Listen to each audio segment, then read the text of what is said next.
안녕하세요. 반갑습니다. 여러분들에게 저녁에 이렇게 편하게 이야기할 수 있는 이런 모임이 우리 아산에 많았으면 좋겠습니다. 사실 이 자체가 문화거든요. 이런 것들이 우리 아산에 부족했던 것들을 이제 많이 느끼고 있고요. 오늘은 그런 측면에서 아산의 교육과 문화에 대해서 함께 고민하는 그런 시간을 갖고자 합니다. 우리 귀한 분을 모셨습니다. 이영임 교수님은 여러분들 그 헤르만 헤세 아시죠? 예. 최고 소설가인데 독일의 헤르만 헤세의 아주 전문 연구자이십니다. 그래서 헤르만 헤세의 유명한 데미안, 유리아 유이라든지 이런 것들을 이제 번역을 하셨고 한국 헤르만 헤세 학회 회장님을 이렇게 역임했습니다. 아마 여러분들께 나눠드린 안내에 보면 자세히 교수님의 양력이 있고요. 우리 이영임 교수님은 제가 이제 고전 읽기 활동을 계속 해왔는데 함께 모시고 제가 고전 강독도 듣고 했던 그 귀한 분입니다. 또 인문학에 굉장히 교회가 깊으신 분이고요. 그래서 오늘 저와 대담하는데 가장 최고의 전문가이시자 귀한 인문학자이십니다. 큰 박수 부탁드리겠습니다. 자, 편하게 우리 이 교수님하고 저하고 이렇게 대화를 하는 식으로 진행하도록 하겠습니다. 제가 우리 아산 이야기뿐만이 아니라 오늘 그 인문학 콘서트 식으로 진행하는 거기 때문에 제가 사실은 이제 그리스 인문의 향연이라는 책을 썼습니다. 이 책은 이제 그리스 문명의 인문서로서 국내 최초로 쓰여진 종합 인문서입니다. 그래서 국가에서 지금 이렇게 우수 도서로도 선정되고 있습니다. 어쨌든 제가 그리스 문명, 로마 문명에 대해서 이야기하는 것들을 통해서 교육과 문화적인 요소들을 살펴보고 또 그것과 관련해서 아산과 관련된 것들을 이야기하고자 합니다. 네. 예, 박경기 원장님은 제가 그 행복한 고전 읽기 모임을 통해서 알게 됐고요. 상당히 존경하는 분입니다. 우리나라 인문학의 발전에 많은 기여를 하셨다고 생각되고 또 중요한 시기에 좋은 책을 내셔서 그리스에 대한 전방위적인 이해를 가능하게 하는 책을 내셨기에 그런 여러 가지 인문학적인 측면에서 아주 귀한 분이라고 생각을 하고 존경하는 분입니다. 토크 콘서트를 같이 진행하게 돼서 대단히 영광으로 생각합니다. 그럼 제가 질문을 먼저 드리도록 하겠습니다. 우리 토크 콘서트의 목표를 교육아 뛰어라, 문화야 놀자로 잡으셨어요.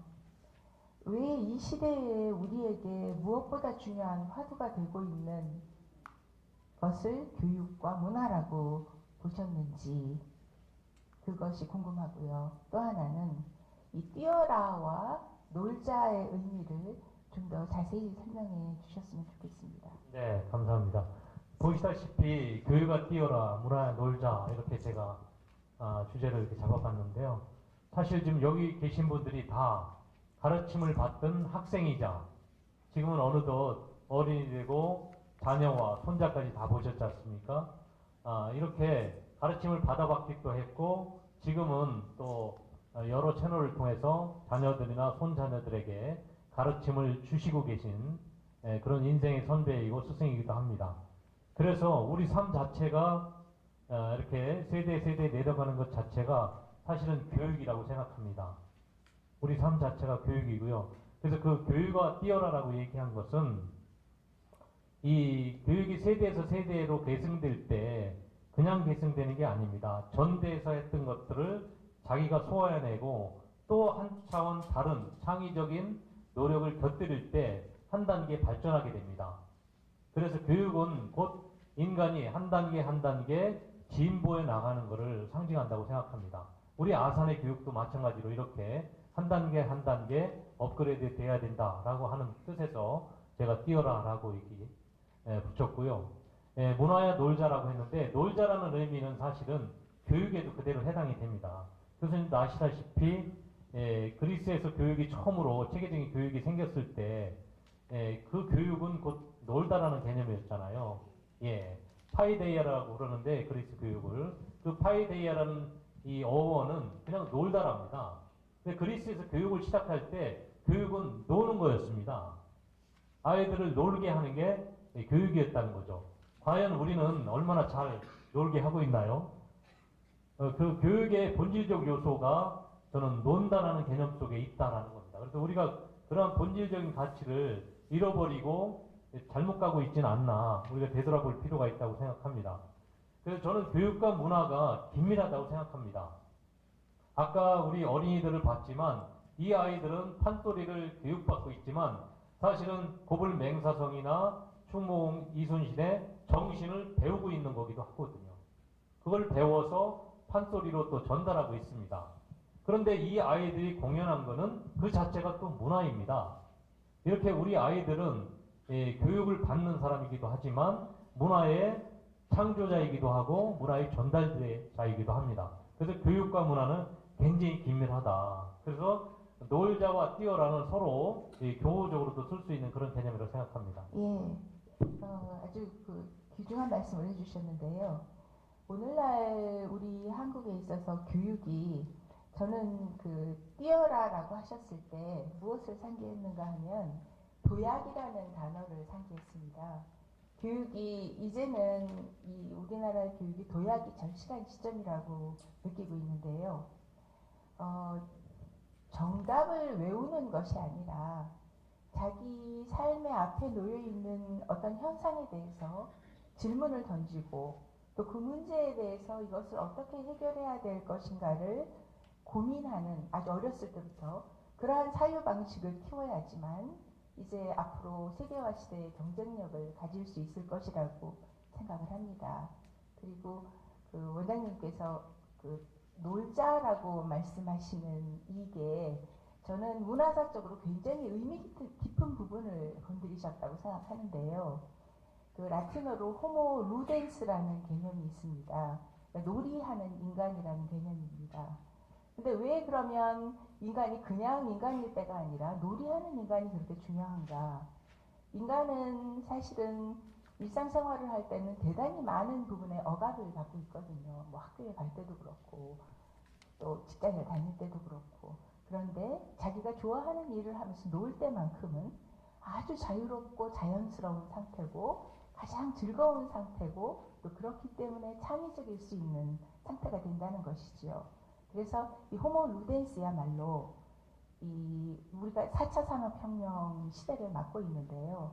학생들이 굉장히 창의적이 되어야만 이제 살아남을 수 있는 시대이기 때문에 이런 어떤 호모 루덴스의 개념, 그러니까 놀 줄 아는, 그것도 즐겁게 창의적으로 아주 생산적으로 놀 줄 아는 인재를 육성하는 그런 어떤 교육의 방향이 필요하다고 본 시기에 그러한 어떤 모토를 내세우신 원장님의 해안에 저는 대단히 칭송을 드리고 싶습니다. 네, 감사합니다. 네, 지금 놀다라는 개념 참 재미있는 것 같아요. 우리가 학교를 스쿨이라고 그러잖아요, 영어로. 스쿨. 스쿨의 어원은 그리스의 스콜레에서 나왔습니다. 스콜레는 여가라는 뜻이에요. 그 여가를 영어로 하면 레저지 않습니까? 학교란 레저예요. 똑같은 겁니다, 지금 개념이. 그래서 스콜레라는 여가라는 개념에서 스쿨로 됐는데 그 여가를 즐기면서 그 여가 시간에 토론하고 의논하고 하는 그런 문화가 생겨서 학교라는 개념으로 이렇게 확대된 겁니다. 그래서 가장 중요한 본질은 교육에 있어서 아이들에게 그걸 여가로 대할 수 있는 삶의 어떤 쉼터로 대할 수 있는 이런 부분을 우리가 잃지 말아야 되겠다는 생각을 합니다. 한 말씀만 더 말씀드리고 싶은데요. 사실은 오늘날에 있어서 문화가 왜 이렇게 중요해지는가 하면은 그냥 생산을 해서 제품을 파는 것이 중요한 것보다 문화를 파는 것이 훨씬 더 부가가치가 높은 시대를 우리가 맞고 있어서 이런 어떤 문화나 또는 교육의 방향을 굉장히 중요한 모토로 삼고 계시는 이런 어떤 설정이 저는 굉장히 중요한 부분을 지금 건드리셨다고 보고 있거든요. 네. 감사합니다. 그러면 예. 두 번째 질문을 제가 드리겠습니다. 예. 사실 제가 대학에서 강의를 하고 있습니다만, 그리고 저는 원래는 문학을 전공했습니다. 독일 문학을 전공했기 때문에 헤르만 헤세에 대해서 뭐 책도 쓰고 번역도 하고 논문도 많이 썼는데요. 실제로 그런데 대학에서는 인문학이 점점 구석으로 몰리고 있는 시대예요. 그래서 인문학과 학생들 정원도 좀 줄어들고 교수님들도 새로 이제 그 임용을 받으시기가 힘들고 그런 그 시점인데, 그런데 또 한편으로는 아주 역설적이게도 그 삶의 현장에서는 인문학이 지금 굉장한 열기를 띠고 호응을 받고 있거든요. 그래서 TV라든지 또는 강연회에서 수많은 그 명강사님들이 나오셔서 인문학 강연을 하시고 또 많은 분들이 참여하셔서 이제 인문학 청강을 하시는데요. 그러니까 굉장히 이렇게 아이러니컬하게 양쪽이 한쪽은 기울어지는데 한쪽에서는 그 호응이 뜨겁고 한 이러한 시기에 그리스 인문의 향연이라는 이 책을 내셔서 아까 말씀하셨지만 우수 출판 컨텐츠상을 바로 내자마자 받으셨어요. 그런데 이 책에서는 고대 그리스 문명의 발생과 흐름, 영향을 전방위적으로 조망하면서 이 사례가 실은, 이건 이제 제가 인용하는 겁니다. 그 박 원장님께서 하신 말씀인데, 오래된 미래라고. 그 속에서 현대사회의 복잡한 위기와 난제를 헤쳐나갈 위안과 지혜를 얻을 수 있다고 말씀하셨습니다. 그렇다면 2500년 전의 그리스와 21세기의 한국 상황에는 그것이 어떻게 해당이 되는지 좀 말씀해 주시면 좋겠습니다. 네, 제가 이제 이 책을 쓸 때, 이 책을 쓰는데 6년이 걸렸습니다. 이 책을 쓰면서 그리스 문명을 답사하기 위해서 유럽을 그 16번을 여행을 했습니다. 그 중에서 12번을 이제 혼자 배낭여행을 하고 그랬거든요. 그리고 이제 제가 이제 연구를 하면서 그리스 문명에 대해 집중적으로 탐색을 했습니다. 근데 제가 발견한 거는 이 그리스 문명이 만개했던 때가 지금으로부터 2800년 전부터 2200년 그때거든요. 그러면 우리나라로 치면 고조선 시대예요. 고조선 시대에 이들이 만들어냈던 그 문명이 지금 우리 현대 문명이 누리는 근본적인 가치들을 그때 다 만들어냈습니다. 지금 우리가 자유민주주의를 구가하고 있는데요. 자유, 민주, 법치 이런 개념들이 그리스인들이 2500년 전에 만들어낸 겁니다. 얼마나 놀라운 일이에요. 제가 그리스에 빠지지가 않을 수 없는 거죠. 왜냐면 제가 오래된 미래라고 한 이유는 그리스가 곧 우리가 민주주의를 발전시키고 우리 사회를 좀 더 선진 사회로 만들기 위해서는 그런 인류 보편적인 그 가치들, 자유, 평등, 법치 이런 가치들을 우리가 제대로 발전시켜야 되는데, 제대로 발전시키려면 그리스가 2800년 전부터 2200년 사이에 만들어내고 실험하고 때로는 성공하고 좌절했던 그런 것들을 우리가 잘 살펴야 된다는 겁니다. 거기에서 교훈을 얻을 수 있기 때문에 아주 오래된 이야기지만 사실은 우리의 미래를 밝혀줄 지침이 여기에 있다고 생각해서 제가 오래된 미래라고 생각했고, 그래서 바로 이제 우리의 교육이나 문화를 조명할 때도 가장 그 교육과 문화가 탄생됐을 때 근본적인 원천적인 가치들이 어떤 거였던가, 또 추구했던 것들이 어떤 건가, 우리가 그런 거를 살피면 앞으로 그 미래의 교육과 문화에 있어서도 그런 근본 가치를 보다 풍요롭게 우리가 확장시켜 나갈 수 있지 않을까 생각합니다. 제가 그 원장님 책을 읽으면서 또 한 가지 그 감명 깊었던 것 중에 하나는 이 자유라든지 평등이라든지 또는 법치라든지 이게 사실은 오늘날 민주주의를 실행하고 있는 우리나라에서도 결코 쉬운 일이 아니거든요. 그런데 이걸 2500년 전에 이들이 실제로 그것을 누리고 실행을 하고 살았었다는 이 부분이 저는 굉장히 인상 깊었고요. 또 그들조차도 이런 자유라든지 평등, 법치 이것을 이루어내는 것이 쉽고 만만치 않았다는 것을, 그리고 자유와 평등을 지키기 위해서 얼마나 치열하게 싸웠어야 됐는지 이 부분을 역설하신 부분이 저한테는 굉장히 인상 깊었습니다. 그래서 오늘날 그 자유, 평등, 법 같이 이것을 지켜가기 위해서 애쓰는 우리도 사실은 여전히 굉장히 노력하고 싸우고 자기 자신을 극복하는 어떤 정신을 가져야지만 이것을 제대로 지킬 수 있지 않겠는가 이런 생각을 하게 돼서 그 질문을 드리게 됐습니다. 그럼 세 번째 질문 드리겠습니다. 원장님께서 여러 가지 이제 이야기를 하시면서 그리스가 유난히 척박한 환경을 지녔기 때문에 저도 그리스를 가봤는데요. 우리나라처럼 그렇게 막 푸른 그 나무와 들판 이렇지 않습니다. 그냥 그 메마른 땅에 그 자라는 나무라고는 그 비루 먹은 버드나무처럼 생긴 올리브가 잔뜩 널려 있는, 그리고 굉장히 그 바위와 거의 사막에 가까운 그냥 평지들이 있는, 그것도 수많은 섬으로 되어 있는 이런 곳이거든요, 그리스가. 이 척박한 환경이 그 옛날 2500년 전에 일찌감치 해외로 진출을 해서 무역을 하고 식민지를 세우는 아주 현실적인 돌파구를 마련했다고 지적을 하셨거든요. 그런데 이 부분은 사실은 자원 빈국인 우리나라 사정하고도 굉장히 많은 부분 생각해 봐야 될 점이 있다고 생각되는데 원장님께서는 이 부분을 어떻게 연결 지으시는지 궁금합니다. 네. 저는 이제 그리스 여행 다니고 그리스 공부를 하면서 여기가 이 고대기에 만들어냈던 이 사람들이 만들어냈던 그 문명이 결국은 나와 너무나 유사하다. 우리 조선시대까지는 서양 문명과 완전히 담을 쌓고 살았습니다. 그래서 중국, 일본, 한국은 이 서양인들이 발전시켜냈던 자유나 민주, 평등, 박애 이런 관념을 알지 못했습니다. 그렇기 때문에 동양에서는 전제군주제의 왕의 지배를 받는 것을 당연하게 여겼죠. 그런데 이제 그리스인들은 그렇게 오래전에 자기 개인을 스스로 깨달았거든요. 나는 존엄한 개인이다. 누구나 평등한 사람이다라고 생각을 한 거죠. 그러니까 이들은 왕을 인정하지 않았던 겁니다.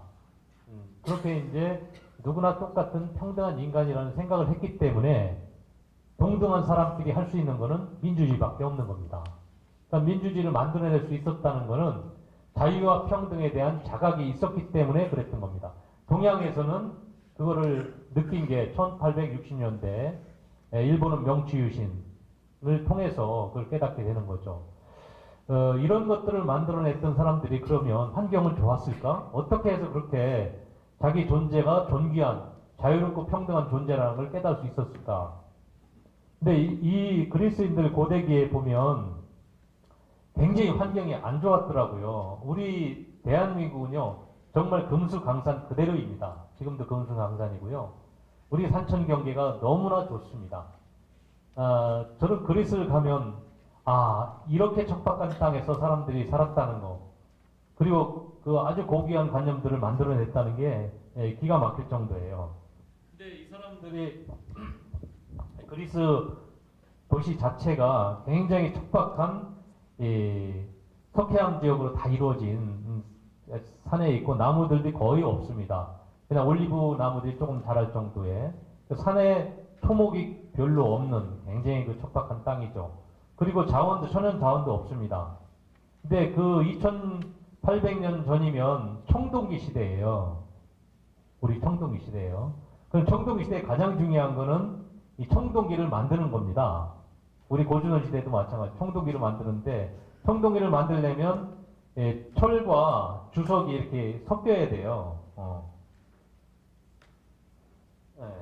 섞여야 되는데 주석이 나질 않았어요. 주석이 그리스 땅에서는 나질 않았기 때문에 지금의 흑해 지역에서 주석을 가져와야 됐습니다. 그만큼 자원이 없다 보니까 해외로 나갈 수밖에 없는 거예요. 그 당시 청년들이 일자리도 없습니다. 그러니까 농토도 없고 그 다음에 천연 자원도 없고 그러니까 해외로 나가게 됩니다. 그래서 2800년 전부터 식민지를 개척해요. 지금의 이탈리아 나폴리 이남의 이탈리아는 전부 다 그리스 식민 도시가 들어섭니다. 흑해 연안에도 다 마찬가지예요. 지중해 연안에도 다 그리스 식민 도시가 드러나거든요. 근데 그렇게 식민 도시를 개척한 건 누구냐? 그리스 청년들인 거예요. 그리스에서는 먹고 살기 어려우니까 다 해외로 다 나갔던 거죠. 지금 우리 청년들이 굉장히 어려운 시대를 겪고 있는데 저는 그리스 그 당시에 고대기의 그리스인들이 겪어야 했던 아주 처절한 그런 환경을 생각하면 그들 역시 일자리가 없어서 또 농토가 없어서 다 해외로 나가야 됐거든요. 근데 우리 요즘의 그 청년들의 경우 도전 정신이 많이 미약합니다. 지금 우리 여기 이제 연세 드신 분들의 경우 우리 세대에도 70년대에는 중동까지도 진출하고 했잖아요. 열사의 나라에 가서 땀 흘려 일하고 도전하고 했었습니다. 근데 요즘에는 우리 청년들이 그런 도전 정신이 조금 줄어들지 않았나. 그래서 그리스 시대의 청년들이 도전 정신을 보였던 것들, 그런 개척 정신을 저는 우리 청년들에게도 이야기하고 싶더라고요. 그래서 그런 것들을 저는 한국에서 접목시키고 싶고, 우리 교육이 나아가야 될 방향도 도전 정신, 개척 정신을 꼭 가르쳐야 되겠다. 우리 심장근 교육장님 오셨지만 어려서부터 그런 정신을 우리가 길러준다면 어떠한 어려움을 닥쳤어도 헤쳐나갈 수 있는 그런 지혜와 용기가 있지 않을까 생각합니다. 다행히 우리도 무역 강국이 되었습니다. 대한민국의 현실입니다. 사실은 그 반토막 난 세계 유일의 반토막 난 나라인데요.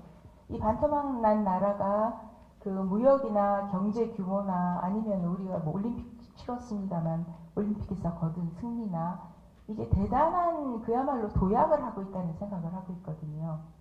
다행인 것은 우리가 지금 IT가 앞서가고 있다는 점이라고 저는 생각합니다. 그래서 우리 청년들의 미래는 이게 그 우리나라에서도 이제 실리콘밸리가 나와야 되지 않을까.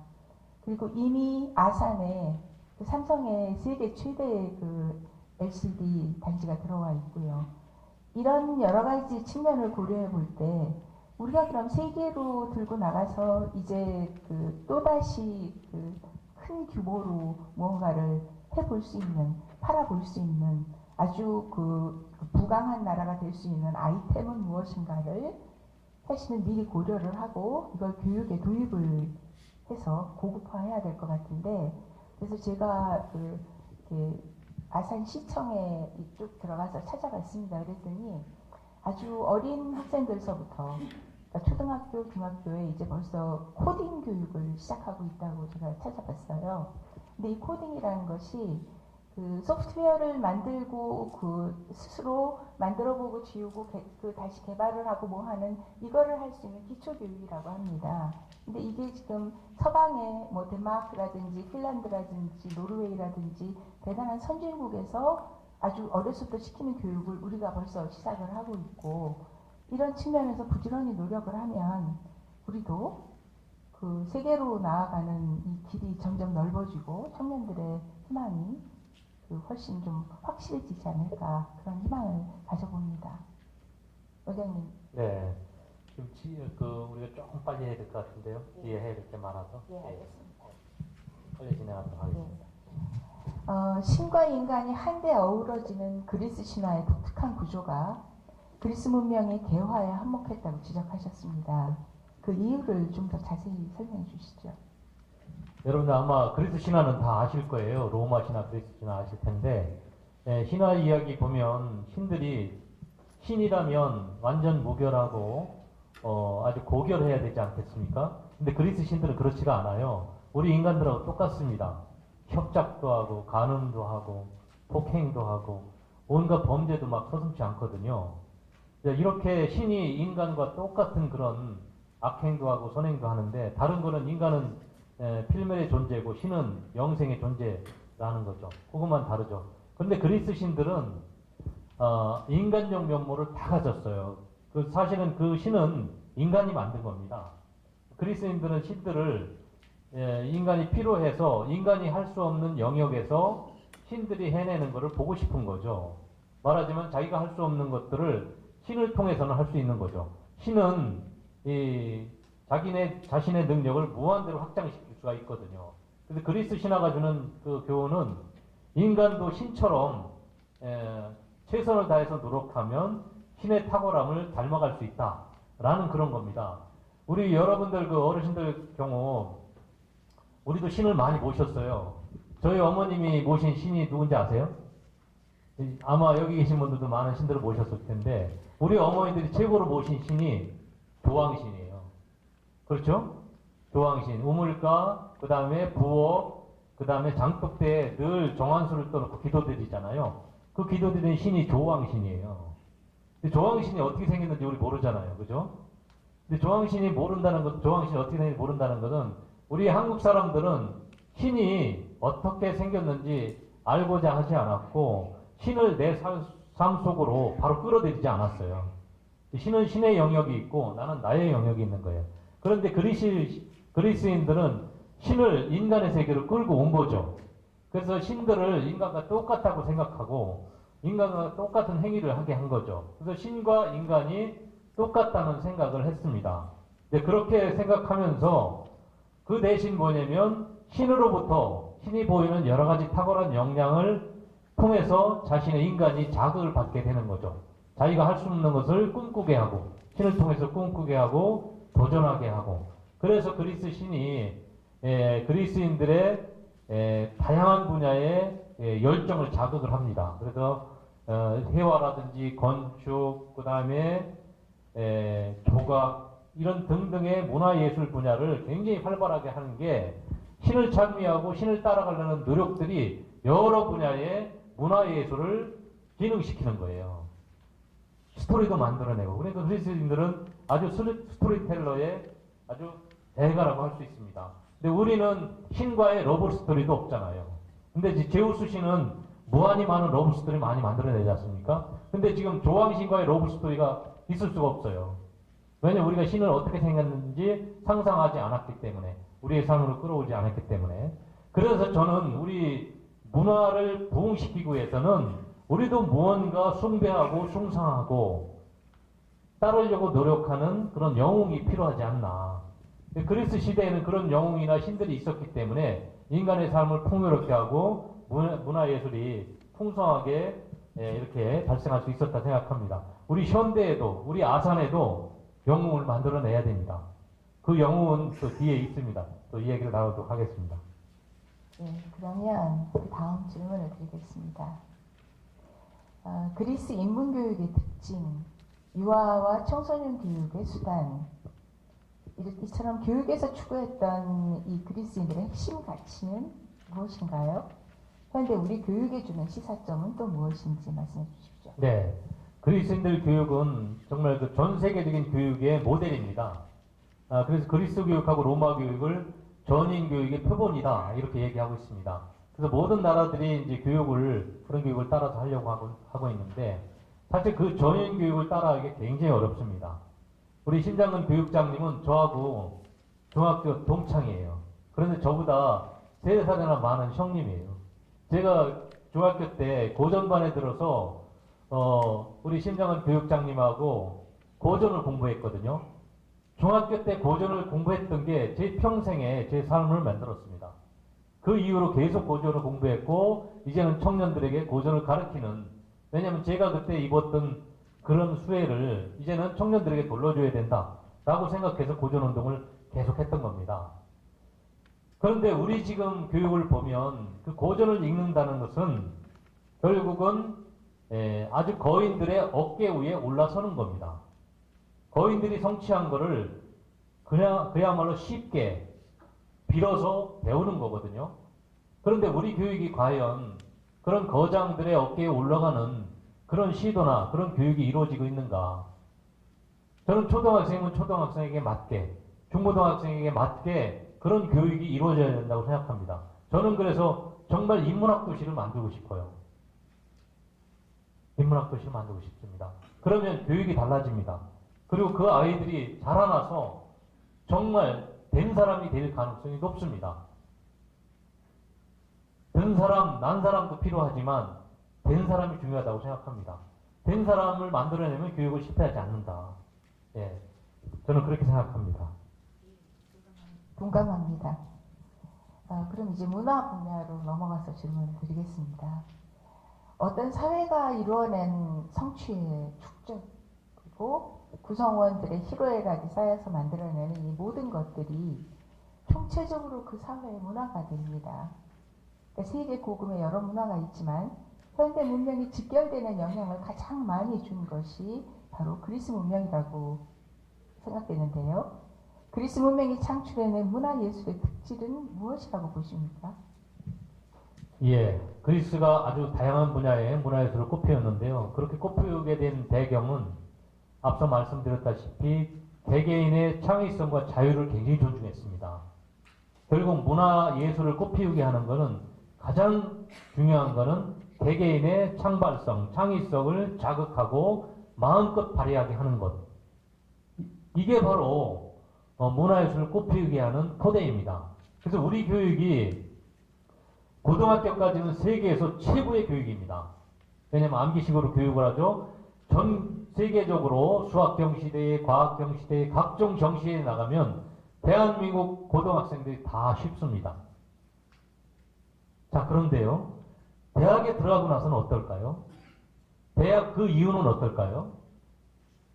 그러면 전 세계의 최고 인재들이 다 대한민국에서 나와야 되지 않겠습니까? 그런데 거기까지가 끝입니다. 그 얘기는 뭐냐면 우리 교육이 그 아이의 잠재 능력, 즉 창의적 잠재 능력을 개발하는 데는 실패했다는 겁니다. 그래서 대학교 그 이상의 교육에서는 점점점 뒤떨어지게 됩니다. 그러니까 미국을 따라갈 수 없는 거예요. 가면은 여기서 중고등학교 학생들 전학 가면 미국에 가서 금방 따라 해갖고 우쭐합니다. 미국 애들 하나도 못하네? 우리 애가 너무 잘하네? 그건 착각이에요. 착각입니다. 그 아이의 잠재 능력을 발휘시키도록 하는 것. 이게 저는 그 아이가 교육에서의 최고의 성취를 만드는 거고, 그런 토대가 있으면 그 사이의 문화는 아주 다양하게 꽃피울 수 있다고 생각합니다. 그리스 문화가 꽃피울 수 있었던 것은 자유정신이다. 자유정신. 그리고 또 하나가 있다면 탁월성을 추구했던 정신입니다. 탁월성은 뭐냐면 교육 과정에서 뭐 수월성이라고도 얘기하죠. 최고를 지향하는 거죠. 그러니까 최고의 각 분야별로 최고를 지향하도록 하는 것. 그러니까 자기 자유를, 자기 창의를 마음껏 발휘해서 최고가 되려고 하는 노력. 이런 노력을 하게 되는 게 바로 각 분야의 최고를 만들어낸 토대가 되었다고 생각합니다. 우리 교육이나 문화도 그런 요소를 집중해야 되지 않나 생각합니다. 연관되는 질문인데요. 예. 그리스 문명이 문화예술을 만개시키고 조각, 건축, 회화, 신화, 문학에서 최고의 전범을 만들어낼 수 있었던 근원적인 요인이 무엇이라고 보십니까? 조금 아까 말씀하신 부분하고 연계되는데요. 예. 그리고 하나 더 말씀 여쭙자면은 이와 연관해서 아산의 문화예술의 토양은 어떠한지 어떻게 생각하시는지 말씀 주십시오. 예. 여러분, 제가 이제 그리스 문화예술이 만들어낸 게 건축, 회화, 조각 이런 것들이 그 분야의 지금까지 역사 이래의 최고의 모델입니다. 그 얘기는 실감나게 말씀드리면 조각의 예를 들면 여러분은 미켈란젤로나 노댕을 아시죠? 르네상스기의 미켈란젤로, 그 다음에 근대 조각의 거장 로댕이 있는데 미켈란젤로나 로댕이 추구했던 게 뭐냐면 그리스 조각을 재현하는 게 최고의 목표였어요. 그리스 조각을 재현하는 게. 그 얘기는 뭐냐면 지금까지도 조각에서 그리스인들이 2500년 전에 만들어냈던 그 조각의 아름다움을 따라가지는 못하는 겁니다. 건축도 지금 현대 건축에 있어서 미국이나 유럽의 주요 건축들은 다 그리스 신전 건축 양식을 본뜬 겁니다. 이렇게 각 분야별로 그리스인들이 2500년 전에 지금까지도 20세기까지도 최고의 모델로 숭상되고 따르고자 하는 그런 전범들을 다 만들어냈다는 겁니다. 그런데 그 전범들을 어떻게 만들어냈을까? 그 동인을 말씀하셨잖아요. 그 동인은 우선 1차적으로는 신들에 대한 경배라고 생각합니다. 그러니까 그리스인들의 열정이 굉장히 넘쳤어요. 근데 신에 대한 열정에, 신에 대한 봉헌의 성격이 굉장히 깊었다. 그래서 건축물 하나도 신에게 봉헌하고, 그림이나 조각도 신에게 봉헌하는, 그리고 신이 인간에게 준 그 탁월성을 마음껏 발휘하라라고 그렇게 신이 격려를 했잖아요. 그러니까 내가 최고의 능력을 발휘해서 이렇게 신께 바칩니다. 라고 자랑스럽게 바치고자 했던 거죠. 저는 그런 열정이 또 다양한 분야에 최고를 만들어낼 수 있었던 그런 배경이라고 생각합니다. 저도 한 말씀 드리고 싶은 게 있는데요. 그리스 조각들의 그 아름다움은 사실은 인간에 대한 찬미이기도 했다고 생각합니다. 그러니까 인간 이상의 아름다움, 그러니까 인간이 돼 인간보다 형용할 수 없는 아름다움을 가진 존재를 만들어내고 그것에 신의 이름을 붙임으로써 또 한편으로 그 조각을 보는 사람들을 내면에 어떤 욕망을 불러일으켰을까요? 나도 저렇게 되고 싶다. 바로 이 부분이 그리스인들의 그 아레테 정신, 그러니까 최고가 되겠다는, 그래서 사실은 어떤 의미에서는 인간이 인간 이상이고 싶은 이 욕망이 그리스 문화를 사실은 지금까지 그 막강한 영향을 미칠 수 있도록 이끌어간 그 원인이라고 저는 보는데요. 예, 아주 동의합니다. 예. 그리스 시대만큼 사람에 대해서 관심을 가졌던 시대는 없습니다. 인류 역사상 가장 사람에 대한 존중, 그 다음에 찬미가 넘쳤던 시대입니다. 그 시대에 남자들도, 여자들은 조각에서 이렇게 누드를 보였고, 그 누드는요, 인류 역사상 근대기에 나타난 거예요. 근대기에 나타난 그 누드를 그리스인들은 2800년 전부터 인간의 누드를 자유롭게 이야기했거든요. 묘사를 했거든요. 우리 조선에서는 60년대까지만 해도 우리 그 부녀자들의 경우 영화에서도 어깨선조차도 드러내지 못했어요. 그랬는데 그리스인들은 전라의 그런 아름다운 육체를 조각으로, 그림으로 다 표현해냈죠. 그게 전 세계의 모든 민족에게 다 영향을 줘서 예술에 있어서의 최고의 모델이 됐던 겁니다.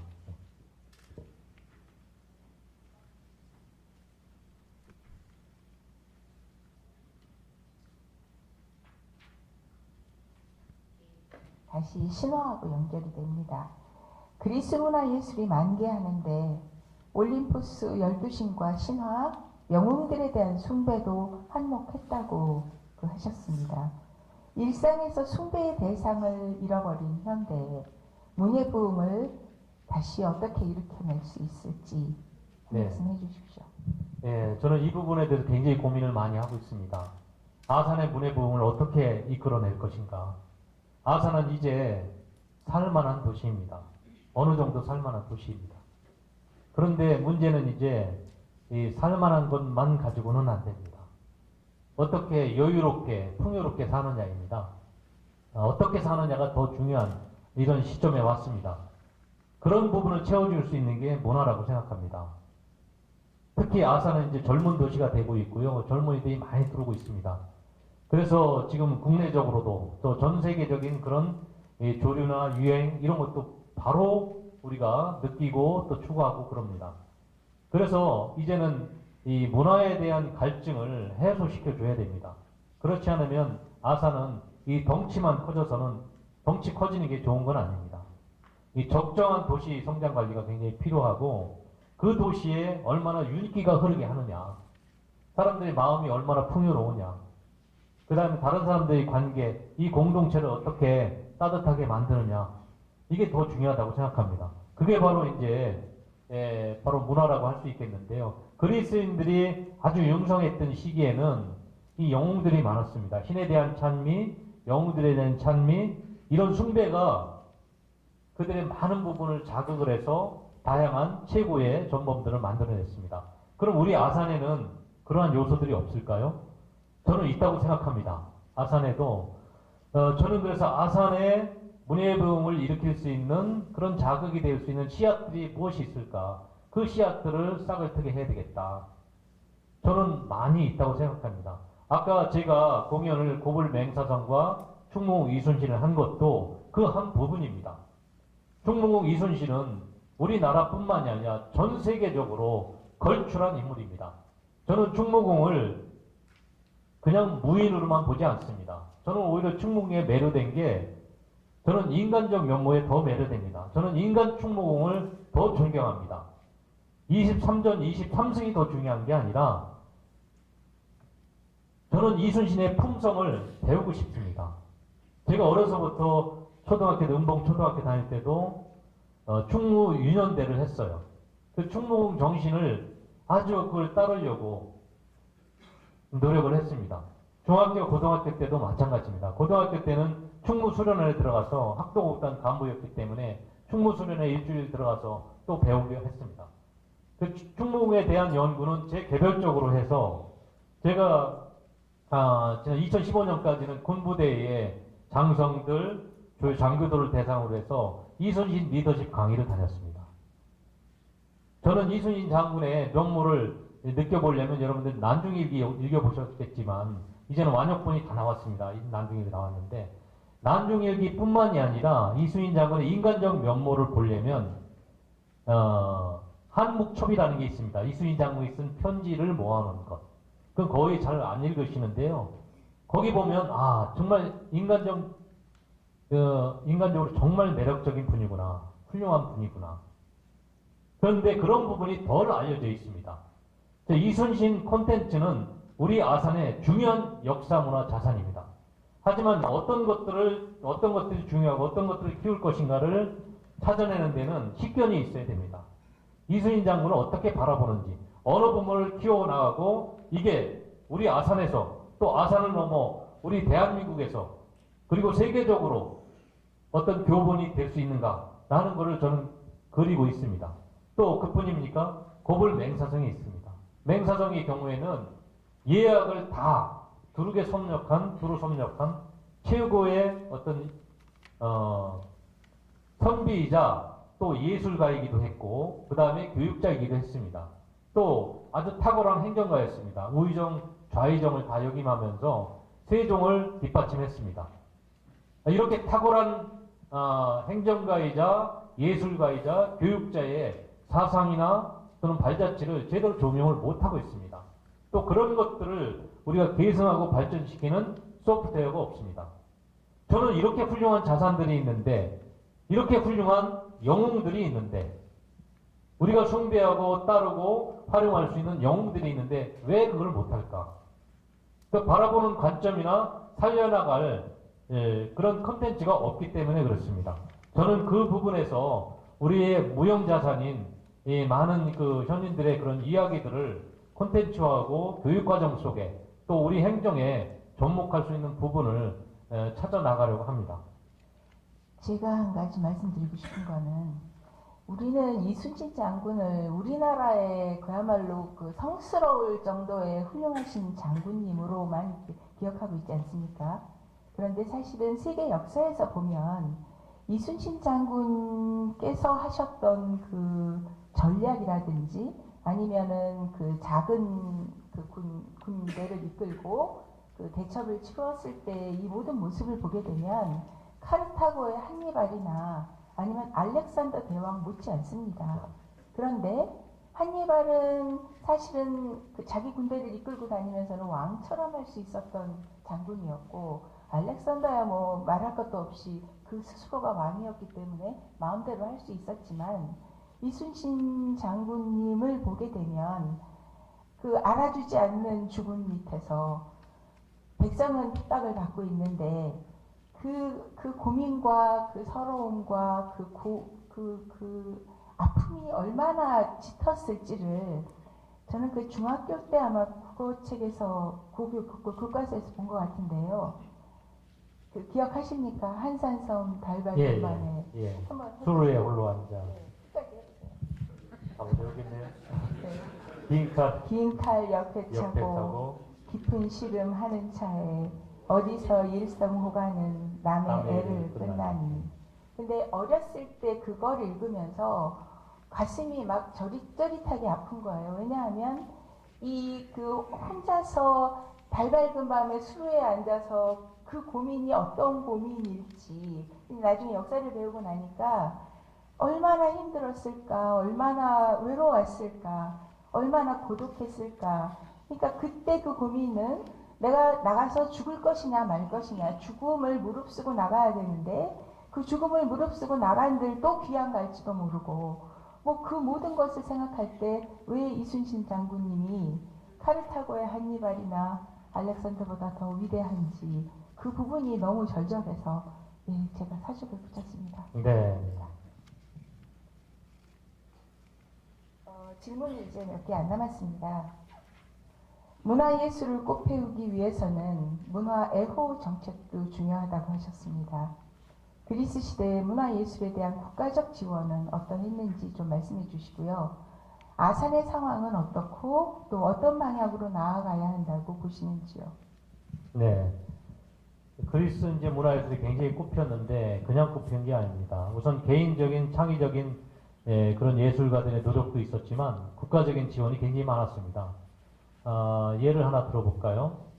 여러분들 그리스 로마에 보면 원형극장이라는 사진이나 그림을 많이 보신 적이 있을 거예요. 원형극장. 그 원형극장들을 보면 이게 다 돌로 다 만들어져 있습니다. 반원형으로 되어 있는데 보통 2400년 전에서 2500년대에 원형극장을 만들었는데 얼마나 기가 막히게 만들었는지 아무런 음향시설 없이 이렇게 가운데 이제 배우들이 노래하고 대사하는 것들이 저 끝에 한 50m 높이에 있는 저 끝에 있는 이 관중들이 다 그대로 듣습니다. 그렇게 오묘하게 설계를 다 해놨어요. 우리 고조선 시대에 그랬습니다. 그래서 그러한 완전한 음악당, 그 다음에 연극당, 문화회관을 전 세계 어느 나라에서도 만들어낸 적이 없어요. 그래서 지금도 그런 원형극장에서 공연이 이루어집니다. 저는 그리스 가면 제 고향 같은 느낌이 들어요.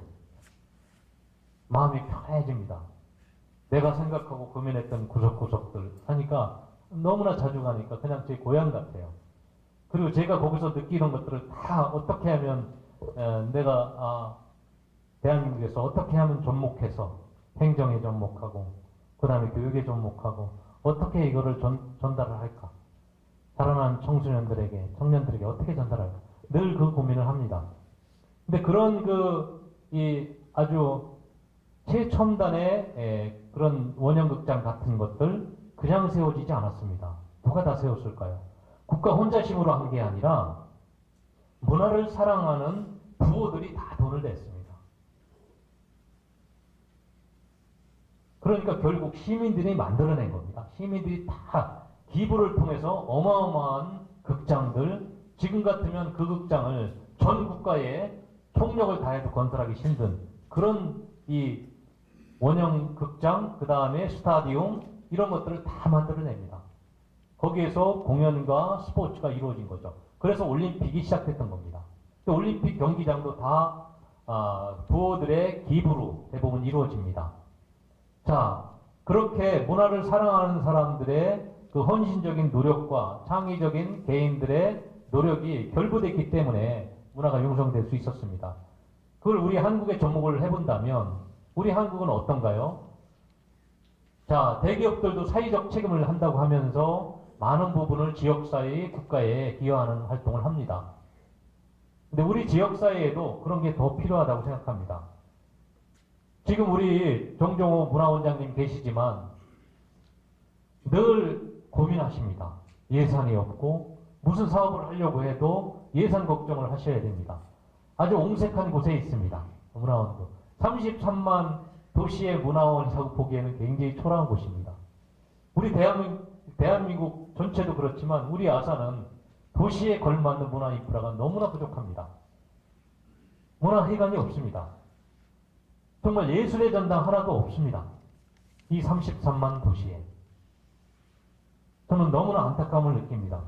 이런 것들을 만들려면 결국은 우리 시의 행정이 관심을 덜 쏟았다는 이야기입니다.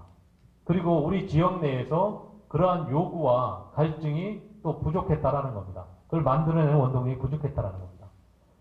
이렇게 문화를 애호했던 것들은 그대로 로마에도 전수가 되거든요. 로마에도 아마 하드리아누스 황제 때 굉장히 로마가 융성했는데 로마 5현제라고 있습니다. 5 아주 현명했던 황제들 5현제라고 하는데 그 5현제 시대에 로마 문화가 거의 다 완성이 됩니다.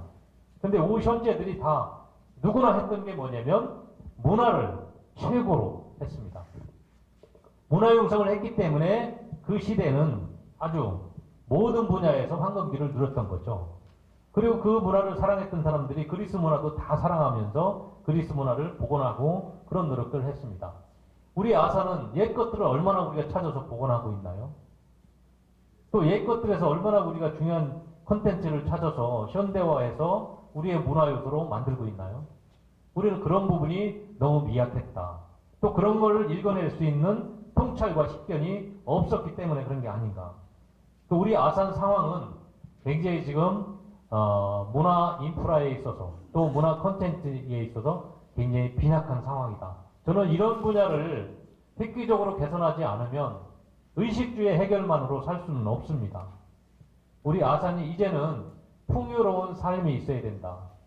여유로운 삶이 있어야 된다고 생각합니다. 그 부분이 바로 문화예술의 진흥이고 교육의 진흥이라고 생각합니다. 예, 연결되는 질문입니다. 이런 문화예술의 진흥을 위해서는 과거와 현재의 조화와 연결이 필요한데 그렇다면 아산의 향토문화 자산의 현황 그리고 활용 방안으로는 어떤 것들이 있을까요? 예, 우리 그럼 아산에 어떤 자산들이 있을까요? 우선 역사 문화 자산이 우선 아까 제가 인물 자산으로는 충무원과 고불 선생이 있었습니다. 그 인물 자산 말고 또 역사 자산이 있습니다. 여러 가지 유물들이 있죠. 예를 들면 전통 사찰도 이 종교를 떠나서 전통 사찰도 역시 문화 유산입니다. 문화 유산이고요. 또 우리 그 공세리 성당이 있고 또 동곡사의 천년의 숲도 있습니다. 자, 이런 문화 요소들을 우리가 갈고 닦아야 됩니다. 그 문화 요소들의 프로그램을 얹어야 됩니다. 문화 콘텐츠가 있어야 되는 거죠. 그리고 우리 향토 문화 자산은 꼭 그런 유형 자산만이 전부는 아닙니다. 무형의 자산도 많습니다. 예를 들면 저는 아산 곳곳을 누비면서 정말 사람들이 돌아보지 않는 곳 가면 저 혼자 덜렁 있어요. 저는 그게 소중하다고 생각해서 갑니다. 대미동의 지신밝힘이 노적가리 행사에 가봅니다. 처음부터 끝까지 다 관찰을 해봅니다. 행사의 내용은 뭔가 제가 촬영을 해서 집에 가서 또 영상을 봅니다. 과정은 어떻고 문화적인 요소는 어떻고 여기에 어떻게 동참하고 거기 콘텐츠는 뭔가. 선장 대형 삼리에 가서 용왕제를 봅니다. 그 밤중에 횃불 들고 하는 데가 다 지켜봅니다. 아, 저거를 어떻게 콘텐츠화 할 것인가. 동산리에 가서 또 우물의 제사 지내는 정제사라는 게 있습니다. 그것도 살펴봤습니다. 자, 이런 하나하나의 그런 요소들이 향토 문화 자산입니다. 근데 우리가 그런 것들을 종교적으로 바라봐서는 안 됩니다. 그런 행사들은 거기에 신이 존재하느냐 안 하느냐 이건 중요하지가 않습니다. 제사를 지낸다는 것은 뭐냐면 제사 지내는 사람들의 마음 속에 어떤 마음을 갖게 하느냐가 더 중요한 겁니다. 그 제사를 통해서 마을 사람들이 무사 기원하고 풍년이 들기를 원하고 평안을 기원하는 그 마음, 그 애틋한 마음, 정성. 그러면 그 마을은 그 정성, 그 마음이 곧 신이 베푸는 보답으로 돌아가게 됩니다. 마을 사람들이 마음 먹은 것, 간절히 기구하는 것, 그 자체가 응답되는 거죠. 그렇기 때문에 그런 작은 거지만 굉장히 소중한 겁니다. 이런 것들을 발굴하고 지원을 해줘야 됩니다. 우리가 미신이라고 해서 우리에게는 벌이라고 하고 또 그들은 유지했던 게 있습니다. 일본 사람이에요. 일제시대에 대부분 산신제든 용왕제든 이런 요소들을 일제시대에 거의 다 말살을 하려고 했습니다. 왜 말살을 하려고 했을까요? 일본 사람들이 그런 것들을 없애면 그 사람들의 정신을 없앨 수 있다고 생각했기 때문입니다. 그 얘기는 거꾸로 이야기하면 그런 것들이 유지되고 융성하면 그 속에 담겨지는 정신들이 계승된다는 겁니다. 그러니까 우리가 그런 것들을 갖고 해야 되는 거죠. 일본 사람들 가면 제가 축제 연구하기 위해서 제가 한국정책평가연구원장으로 13년 동안 연구하고 연구원들하고 축제 연구하기 위해서 대만도 가고 일본도 가고 그랬거든요. 일본 사람들은 마을마다 그런 동제나 축제가 굉장히 많습니다. 우리 식으로 치면 다 미신이에요. 우리 보고는 미신이라고 하지 못하게 하면서 자기들은 600년, 500년, 700년 계속했습니다. 그래서 전 세계 관광객들을 다 끌어모으는 거예요. 저는 문화는 곧 경제라고 생각해요. 우리가 문화를 진흥하면 거기에는 바로 관광이 오는 겁니다. 우리 것을 통해서 관광자원을 개발하고 관광객이 오게 해야 됩니다. 보편적인 것과는 안 옵니다. 아산에 가면 남이 볼 수 없는 것, 다른 데서 볼 수 없는 걸 하더라라고 하면 그걸 보러 오죠. 내 가수들 모셔다가 그럴듯한 공연하는 거 그건 어디서도 다 볼 수 있거든요. 우리 성우 이순신 축제, 그 다음에 여러 가지 축제들에서 우리가 하는 걸 되돌아봐야 됩니다. 과연 우리의 정체성을 담고 있는가, 우리의 샹토 문화 자산을 제대로 활용한 그런 축제인가를 보셔야 됩니다. 어디 나서 볼 수 있는 걸 하는 것은 의미가 없다고 생각합니다. 그런 무형 문화 자산을 살려나가야 되고요. 또 이런 것도 있어요. 지금 그 예암리 마을 있지 않습니까? 예암리 마을에 우리 그 샹토 무형문화재로 지정된 게 아산에 2개가 있습니다. 예암 마을에 이영역기가 있어요. 여러분들 나이 드신 분들은 시골에서 다 이영을 엮었어요. 우리 아버님들이 가장 잘하는 게 이영 엮는 거거든요. 삼태기도 엮고 이영 엮었어요. 저는 아버님이 그걸 하는 거 보면서 탄복을 했거든요. 아, 저걸 어떻게 저렇게 이영을 잘 엮으실까? 삼태기를 엮고 멍석을 엮을까? 우리 아버지들이 존경받을 수 있었던 거는 아이들이 전혀 할 수 없는 거를 멋지게 해내는 것 때문에 존경받았어요. 근데 지금 아버지들은 존경받을 게 없어요. 왜? 다 학교에서 다 해주니까 내가 직접 아들에게, 딸에게 자신있게 보일 게 없는 거예요. 우리 농경문화에서는 아버지들이 그 권위를 가질 수 있었던 게 아버지만의 노하우, 기술이 많았잖아요. 그래서 그 농경문화의 유습이 바로 지금 지풀문화재로 이어지고 있습니다. 아주 소중한 거라고 생각합니다. 또 하나 무형문화재가 있죠. 통합 풍물이 있습니다. 풍물이 있어요. 그럼 둘의 논매기가 있습니다. 둘의 논매기 이 풍물이 또 무형문화재입니다. 이 2가지입니다. 이 샹토 무형문화재 2가지가 있는데 제대로 키워주지 못하고 있습니다. 통합 풍물 그 둘의 논매기 제가 직접 가서 봤는데 그분들은 지금 비닐하우스에서 연습하고 공연합니다. 전수관 하나도 없습니다. 아산의 샹토 문화유산이라고 지정해 놓고 아무것도 없습니다. 또 지금 예암리 마을의 지풀문화 마을 사람들이 다 십지일반으로 다 협력해서 합니다. 시가 제대로 기획 못합니다. 제가 처음부터 끝까지 다 지켜보지만 축제는 저렇게 하는 게 아니다 라고 하는 부분이 너무나 많습니다. 자, 이런 부분은 우리가 정말 되돌아봐야 됩니다. 그리고 현대와 전통을 잘 접목하는 게 굉장히 중요합니다. 어떤 부분이냐면 저는 예암리 마을에서 한복 패션쇼 한 걸 굉장히 감명 깊게 봤어요. 너무 좋았어요. 왜냐하면 한복은 우리 고유의 전통 의상이고 이 한복과 가장 잘 어울리는 게 아주 양반댁 한옥이잖아요. 이 양반댁 한옥에서 패션쇼를 한 거예요. 저는 너무나 기뻐서 박수를 쳐줬습니다. 처음부터 끝까지 다 봤습니다. 너무나 아름다운 거다. 오로지 다 시민이 만들어서 했습니다. 시에서 그런 것들을 발굴을 해야 되는 겁니다. 어떻게 하면 우리 예암리 마을이라든지 각 마을마다 전통 요소를 갖고 있는 게 있습니다. 그거 바로 샹토 지적재산권입니다. 마을마다 다 있습니다. 크고 작은 게. 성황당에서 어떤 행사를 하던 곳도 있고 산신당에 행사를 하는 곳도 있습니다. 제가 살던 은봉 원남리도 역시 산신당이 있었습니다. 그 산신당에 제사를 지내러 가려면 일주일 전부터 모든 마을 사람들이 몸을 경건하게 하고 조신하게 합니다. 마을 앞에 금줄을 하고 저는 그런 아름다운 마음 속에서 어른들이 행하는 걸 보면서 어린이들은 보고 자라는 거거든요. 어른들이 나의 건강, 우리 집에 풍년을 기원해 주시는구나. 그럼 어른들에 대한 존경과 감사가 저절로 나오는 겁니다. 이렇게 세대와 세대를 잇는 샹토 문화 자산을 통해서 그런 것들을 콘텐츠화 함으로써 세대와 세대를 이어갈 수가 있습니다.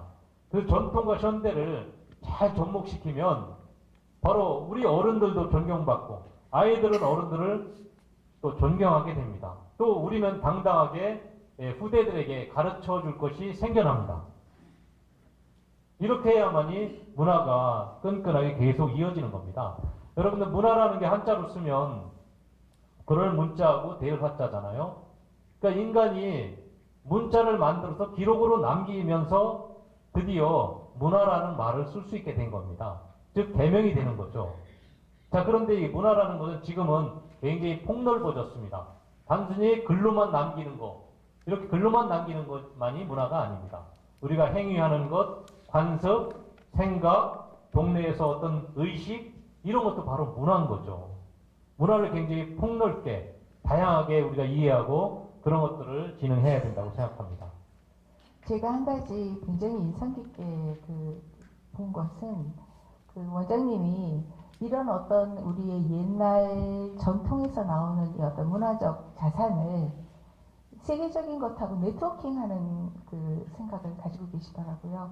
저는 그게 굉장히 인상 깊었어요. 왜냐하면 우리한테는 익숙한 것이기도 하고 또 한편으로는 듣고 보기도 했던 것이지만 외국 사람들에게는 이것이 굉장히 낯선 것일 수 있을 텐데 이것을 예를 들어서 그리스의 에피다우로스 극장에서 한번 올려볼 생각을 하셨다는 게 이거는 세계화로 가는 길이다라는 생각을 했었는데 그 부분은 지금 말씀을 안 하셨어요. 예, 제가 뭐 생략하고 있었는데 교수님이 또 상기를 시켜주네요. 제가 평소에 소신이기도 한데 저희 우리 아산의 향토문화 자산을 잘 진흥을 해서 저는 이 국내에서 최고 가는 그런 컨텐츠 또 세계와 교류하고 세계에 가서 자랑할 수 있는 컨텐츠로 만들 수 있다고 생각합니다. 그리스 로마인들은요 지금도 옛날 2500년 전 된 그 극장에서 터키에 가면 아스펜도스 그 고대 도시의 극장이 있습니다. 그 다음에 아테네에 가면 아크로폴리스 바로 밑에 남단에 가보셨죠? 네, 있습니다. 예. 대단히 멋집니다. 예, 헤로도스 아티쿠스 극장이거든요. 그 아티쿠스라는 로마 사람들이 거기를 만들었어요. 근데 그 공연장에서 5천 명이 들어가는데 그 공연장에서 고대 극장에서 고색 창연한 돌, 이끼 낀 돌이 있는 그 고색 창연한 그곳에서 오페라가 또 열리는 거예요. 에피다우로스 극장에 가도 2500년 된 그 극장에서 오페라가 열리고 뮤지컬이 열립니다. 전 세계 사람들이 그걸 보러 오는 거예요. 아주 구석 도시, 뭐 인구 10,000명도 안 되는 그 도시에 그걸 보러 그 도시에 사는 사람보다 더 많은 사람들이 옵니다. 토요일, 일요일마다 오는 거예요. 제가 거기 갈 때마다 이 공연을 보고 가야 되는데 저는 일정이 바쁘다 보니까 공연 일정만 보고 사람 몰려가는 것만 부러운 눈으로 보고 되돌아온 적이 있습니다. 저는 정말 아테네의 아티쿠스 극장에서 우리 충무공가 이거를 부르고 싶어요. 판소리를. 왜냐? 아테네하고 피레우스 그 항구가 있잖아요. 피레우스 항구는 그 살라미스 해협이 있는 곳인데 페르시아하고 아테네하고 정말 그 페르시아 전쟁 세 차례의 페르시아 전쟁에서 마지막 전쟁에서 승리한 그곳입니다. 그 살라미스에서 해전에서 승리를 했는데 우리 이순희 장군하고 똑같은 사람이 있어요. 테미스토클레스라는 사람이 있는데 그 사람이 아주 영웅입니다. 그래서 페르시아를 다 물리쳤는데 그 살라미스 해협에 바로 테미스토클레스가 승전했던 그곳이 있습니다. 근데 저는 우리 이순신 장군의 그 찬가를 그곳에서 부르고 싶은 거예요. 그 사람들은요 지금 테미스토클레스라든지 영국의 넬슨 제동은 이순신을 최고로 칩니다. 최고로 칩니다. 대한민국에서는 그걸 몰라요. 그 이순신 충무공에 대한 판소리가 울려 퍼진다면 그 사람들이 깜짝 놀랄 거예요. 또 거꾸로 우리 문화 자산이 있습니다. 우리 저기 맹사선 고택에 가면 국외전 가보셨죠? 대부분 그 고택만 가는데 저는 거기보다 더 좋은 곳은 그 뒤에 있는 국외정입니다. 국외정에 보면 삼상단이라고 있습니다. 삼상단은 황희 선생님, 그 다음에 맹사선 선생님, 권진 선생님 이 삼정승이 모여서 의회 국가대사를 논의하고 또 시가를 읊었던 곳입니다. 그 삼상단인데 저는 그 자산이 저는 너무나 소중하다고 생각해요. 저는 거기서 아름다운 콘텐츠를 생각하고 있습니다. 너무나 좋은 겁니다. 누구도 따라할 수 없는 겁니다. 그런 자산들을 살리면요 관광객은 그냥 옵니다. 그걸 보러 옵니다. 그리고 최고의 고급 취향을 가진 사람도 올 수 있고 대중적인 관광 콘텐츠도 만들 수 있습니다. 이렇게 인문학적 상상력을 가지면 문화를 무궁히 다양하게 만들어낼 수가 있습니다. 근데 그런 부분이 어떤 거기에 대한 관심과 식견이 없이는 도저히 나올 수가 없는 거죠. 지금은 콘텐츠 하나면 수많은 관객을 몰리게 할 수 있습니다. 예를 들어서 연예인 한 명이 와서 아무것도 아닌데 거기에 무슨 특별한 무엇을 해놓고 갔다라고 하면 그걸 잘 다듬어서 콘텐츠화하면 또 사람들이 구름같이 몰려옵니다. 우리는 그거 말고도 역사문화자산을 아주 멋진 그 관광 프로그램으로 관광 자산으로 쓸 수 있는 게 굉장히 많다. 그 시에 약간의 예산만 들이고 나서도 얼마든지 할 수 있는 게 많다라고 생각합니다. 질문 드리겠습니다. 그래서 문화예술 진흥을 위해 문화예술에 대한 안목과 통찰이 필요한데 아산의 문화정책의 비전은 어떤 것들이 있을까요? 네. 저는 이제 제가 박사학위 논문도 문화정책으로 박사학위를 받았고, 제가 정부 여러 부처 정책을 수립하고 평가를 하면서, 특히 이제 문화관광부, 문화체육관광부의 정책들은 제가 오랫동안 평가를 했습니다. 문화체육관광부, 그 다음에 문화예술위원회, 아르코라고 하는데, 문화예술위원회에서 대한민국의 모든 문화예술 지원을 합니다. 원장님도 아마 항상 그 아르코의 지원을 받으려고 신청을 하지만 거의 못 받고 그러실 텐데, 그 아르코가 하는 사업들을 제가 다 국가적으로 하는 사업 다 설계하고 평가하고 하는 일을 오랫동안 했습니다. 그런 일을 하면서 느낀 게 뭐냐면, 그 도시마다 리더들이, 안목이 있는 리더들이면 쫓아다니면서 국가 자산을 활용해서, 시의 자산 아니고도요, 국가 자산을 활용해서 풍부하게 예산을 따올 수 있는 게 많이 있습니다. 모르니까 못 가져가는 거예요. 모르니까 못 가져갑니다. 저는 안타깝더라고요, 그런데. 그러니까 안목이 있는 사람들은 다 자기가 거기에 맞는 거를 신청해서 다 받아갑니다.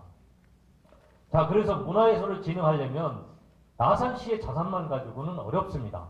우선은 예산이 중요한 자산이죠. 그 다음에 문화예술을 끌어갈 수 있는 인적 자산이죠. 우리 아산에 제가 문화예술인들을 볼 때 아주 굉장히 그 희망적인 새싹들이 많습니다. 하지만 국가 전체적으로 경쟁력을 우리가 얼마나 갖고 있느냐, 그런 부분에서는 굉장히 미약하다고 생각합니다. 그건 왜 미약할까요? 육성을 하지 않았기 때문에 그렇습니다. 체계적으로 육성을 해줘야 됩니다. 어떤 축제할 때 다 외부 사람만 불러다가 하고 여기에 내부에서 참여해서 기술과 그 다음에 역량을 배울 기회를 주지 않았습니다. 자, 이렇게 지역 문화 진흥을 하려면 국가적 자산과 아산의 자산을 잘 활용해야 된다. 예산과 인적 자산, 특히 지역 문화 역량을 키워줘야 됩니다. 단계적으로 키워야 됩니다. 여기도 사람을 키우는 게 답입니다. 근데 그 사람을 키우지 않았습니다. 그래서 사실은 아주 지금 아까 초등학생들이 있었는데 중학생, 고등학생들도 우수한 국악인도 나오고 그 다음에 우수한 연주자도 나오고 성악가도 나와야 됩니다. 스포츠만이 문제가 아닙니다. 스포츠와 함께 문화예술을 그렇게 진흥해야 된다. 그리고 저는 문화예술은 곧 우리의 삶과 직결된다. 교육이 잘 돼야 문화가 융성하는 거고 문화가 융성하면 또 관광이 활성화됩니다. 교육과 문화와 관광은 저는 한 라인에 있다. 같은 맥락이라고 보는 겁니다. 따로 떨어져 있는 게 아닙니다. 교육과 문화는. 그런데 이런 교육과 문화를 연결해주는 콘텐츠가 있어야 되는 겁니다. 연결해주는 안목이 있어야 그 연결을 할 수 있는 거죠. 다 각각으로 바라보는 거죠. 그래서는 시너지가 나오지 않습니다. 시너지가 나오지 않습니다. 이 교육장님 계시지만 교육청과 그 행정당국은 굉장히 긴밀해야 됩니다. 교육청은 또 예산이 부족합니다. 인프라가 굉장히 부족합니다. 교육청이 할 수 없는 부분을 시에서 그걸 다 할 수 있어야 됩니다. 보조적 프로그램을 해야 됩니다. 또 이 문화예술 진흥을 하려면 효율적으로 해야 됩니다. 효율적으로. 한정된 자원 가지고 많은 사업을 해야 됩니다. 그러면 효율적으로 해야 되죠. 그런데 우리가 하고 있는 우리 아산에서 벌어지는 지금 우리가 활용하고 있는 여러 가지 문화예술 또는 일반 여러 가지 행사들에서 우리가 보다 효율적으로 할 수 있는 부분은 없을까? 저는 많이 있다고 생각합니다. 그런 부분만 조절을 해도 선택과 집중을 통해서 집중적으로 키울 수 있는 곳에 더 키울 수도 있다고 생각합니다. 그리고 중요한 거는 교육과 문화예술의 모든 정책의 입안, 그 다음에 집행, 그 다음에 평가하는 그 과정에 시민들이 다 참여를 해야 됩니다. 시민들이 많이 참여해야 시민들이 자긍심도 갖고 내가 만든 정책이다. 내가 만든 프로그램이고 내가 만든 행사다. 내가 만든 축제다. 라고 할 때 더 많이 더 애정을 갖고 하게 됩니다. 제가 그래서 참여자치연구원을 만든 이유도 그렇습니다. 시민과 함께하는 걸 하고 싶어서 그런 거죠. 그런 문화를 만들고 각 영역에서 시정의 모든 영역에서 참여자치를 구현해서 제가 그리스 인문학을 했기 때문에 민주주의의 참뜻을 또 민주주의가 어떻게 하면 바르게 가고 그 다음에 제대로 구현될 수 있을까라는 걸 알고 있기 때문에 저는 아산에서 참여민주주의를 만들어내려고 합니다. 시민과 함께 만들려고 하는 거죠. 그 만드는 방법은 정말 치밀하게 설계를 해야 됩니다. 그러면 시민들도 자긍심도 높아지고 시정을 1300명 공무원에게만 맡겨서는 안 됩니다. 33만 시민이 하는 겁니다. 1300명 공무원은 심부름꾼입니다. 시민들이 주문하는 거, 시민들의 기발한 착상, 아이디어, 정책 건의 이런 것들을 다듬는 역할만 하는 겁니다.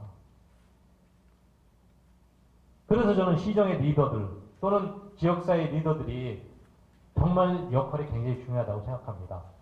우리 아산에 훌륭한 일을 하시는 모든 분야의 리더들이 우리 시민과 함께 고민하고 함께 만들어가는 그런 문화를 만들면 아산이 정말 내실 있는 도시가 될 겁니다. 지금 아산 보면은 우리 세계 8대 도시다라는 그런 얘기가 있고 그런데 저는 그 얘기를 들으면 좀 헛웃음이 나옵니다. 맥킨지에서 세계 8대 도시다라고 그걸 계속 인용하신 분들이 많은데 저는 그 얘기를 들으면 헛웃음이 나옵니다. 왜냐? 그 8대 도시 선정이라는 건요. 그 원문을 한번 보십시오. 맥킨지 한번 보고서를 보십시오. 그 보고서는 뭐냐면 생산력을 측정한 겁니다. 생산력. 우리 그 생산력이 왜 높았을까요? 삼성과 현대가 생산해낸 그 생산력입니다. 우리의 주머니 사정을 나타내는 게 아닙니다.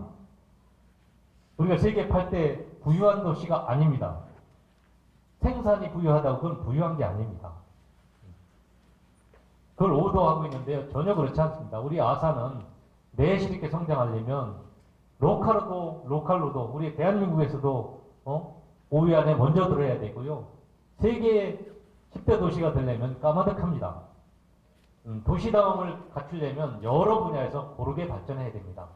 우리의 내실 있게 발전해야 됩니다. 그 부분은 굉장히 길기 때문에 제가 말씀을 안 드리겠는데 어쨌든 저는 그러한 여러 영역 중에서 한 분야를 얘기한다면 교육과 문화 분야만큼은 정말 우리가 내실 있게 해야 우리 미래 세대들에게 또 우리의 지금 당장의 삶이 좀 윤택해질 수 있다고 생각합니다.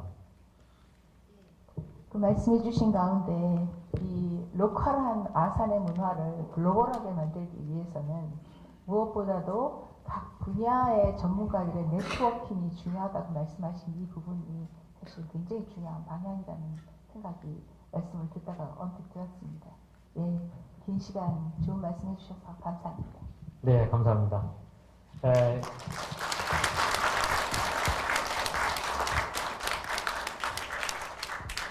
예, 저녁 늦은 시간이기 때문에 저희가 사실은 이제 9시까지 잡았는데 늦은 시간이고 어떤 분들은 아마 식사도 거르시고 오셨을 것 같아서 제가 여기 있으면 늘 좀 송구한 마음이 가득합니다.